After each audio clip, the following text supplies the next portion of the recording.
Iran Israel হামলা পাল্টা হামলায় উত্তপ্ত মধ্যপ্রাচ্য। শুধু মধ্যপ্রাচ্যের দেশগুলো নয়, পুরো বিশ্বের নজর এখন ইরান ইসরায়েলের দিকে। সবারই আশঙ্কা, তবে কি আরেকটি যুদ্ধ বাঁধতে চলেছে?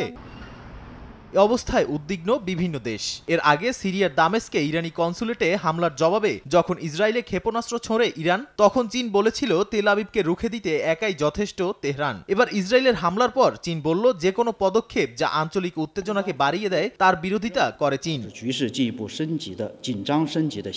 ইতালি সব পক্ষকেই উত্তেজনা কমিয়ে আনার আহ্বান জানিয়েছে। ইউরোপের দেশ নেদারল্যান্ডসও উদ্বেগ জানিয়েছে। ইউরোপীয় ইউনিয়ন প্রধান উর্সুলা ভন ডার লাইয়েন আঞ্চলিক স্থিতিশীলতার জন্য সব পক্ষকে শান্ত থাকার আহ্বান জানিয়েছেন।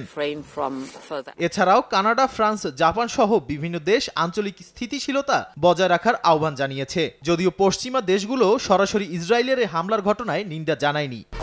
1, 2, 3 ঢাকায় জমি জিতে নিন 100% ক্যাশব্যাক সহ 20 কোটি টাকার পুরস্কার।